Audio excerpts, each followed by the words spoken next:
Our last lesson, we talked about the 7 conditions of trading that are required in order to make the transaction valid.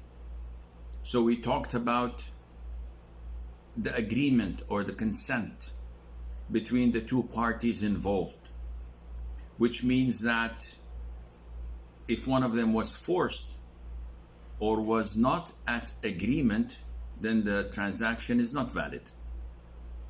We also talked about the conditions required in the person buying or selling, in that he has to be an adult, he has to be sane, he has to be rational, and he has to be free. So these are 4 conditions required. Thirdly, we talked about the seller being the owner of the product he's selling, and it is not permissible to sell something that you do not possess, that you do not own. Fourthly, we talked about the product that is being sold, and that it should be something permissible to use and that has benefit in it without a necessity. And we talked about this definition and what are the ins and outs of it. And we stopped at number 5. So the 5th condition is that what is being sold has to be possible to be delivered to the buyer. Because if you do not have the ability to deliver it, then this would be a form of gharar. And the transaction of gharar means that there is some sort of ambiguity, some sort of deceit. And this is not permissible in a transaction. For example, I and you, we go to a big lake. And I tell you that there are thousands of types of fish in this lake. Would you like trout fish? And you said, yes, indeed I do. So I said, okay, I'll sell 5 of those for an X amount of money. And you say, okay, I buy it, and you give me the money. And then I tell you, okay, here's the lake, go and fish. I'm selling you something that I'm unable to deliver for you. How is it possible that I'm selling it to you? If I tell you, look at these pigeons in the air, they're yours for $5. And you give me the $5 and say, okay, go ahead and catch it if you can. This is not permissible. Whatever is being sold must have the possibility and the ability to be delivered to the one who bought it. Otherwise, there is gharar, and this is not permissible. The 6th condition is that the subject must be known, must be identified. If I tell you, I'll sell you whatever it is in this wallet for 10 euros. Now, there is a possibility that there is a diamond necklace in that wallet that costs 10,000 euros. And most likely there is nothing in that. So this kind of gambling is also gharar. And if you notice that all the conditions of haram transactions revolve around 3 things: around riba, around transgression, dhulm, and around ambiguity or al-gharar. So if I sell you separately, I have a camel and the camel is pregnant. So I tell you, I sell you what's in the camel's belly for 100 euros and you buy, it can be born dead, it can be a twin, it can have any defects in it. Buying something you're not sure of, you don't have a clear idea of what that thing is, this is not permissible. Likewise, selling milk before you milk the cow.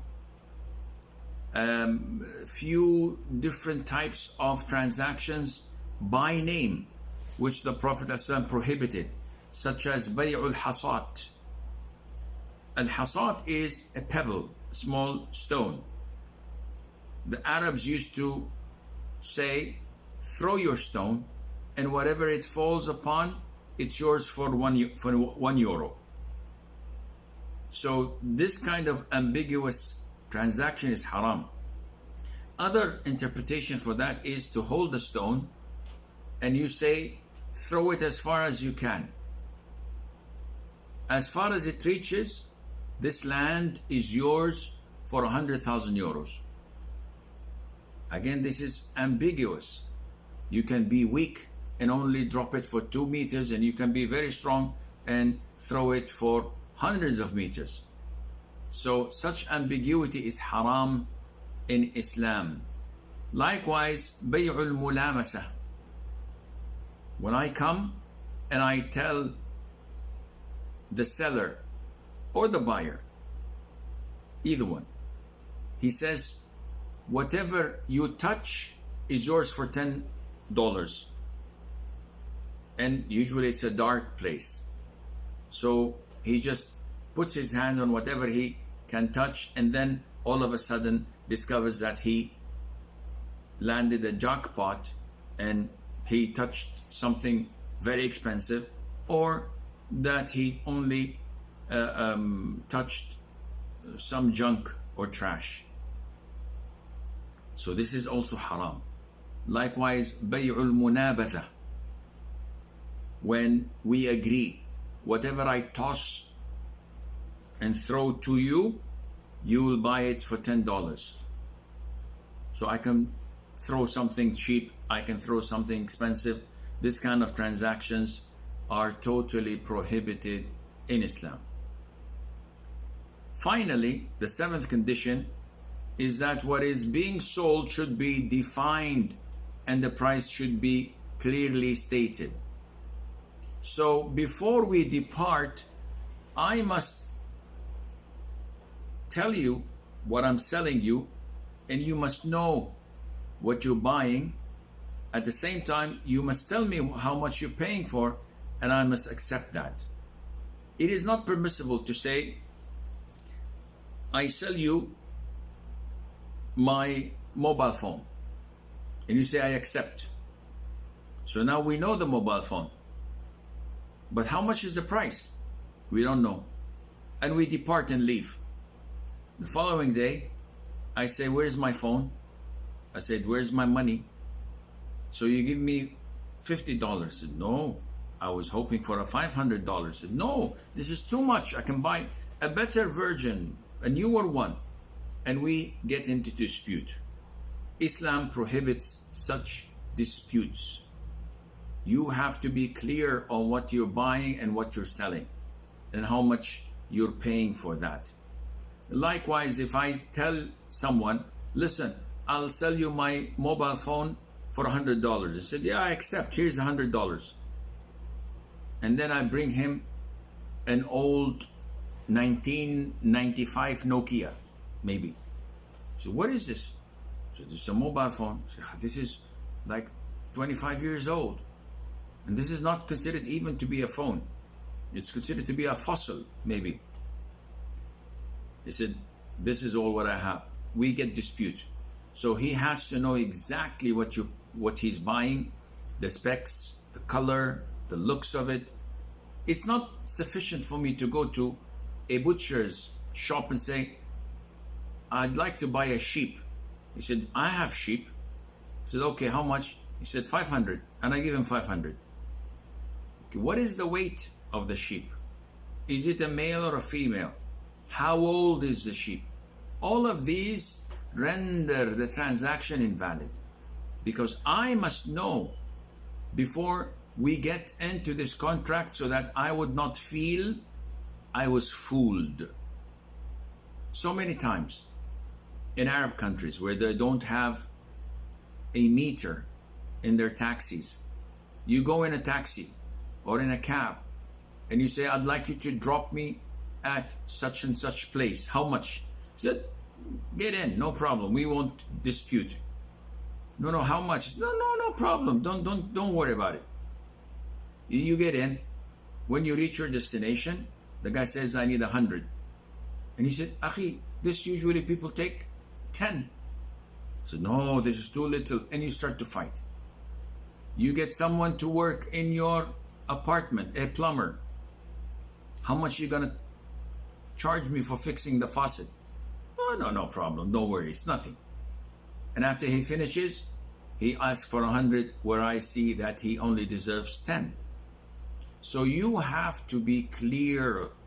You have to be clear from point one, from the very beginning, that this is the task, this is the payment. This is a product I want to sell, and I want to sell it for this much. And there's no ambiguity. You can see and tell and examine it in front of your eyes. These are the 7 most important conditions in order to make a transaction legitimate and halal.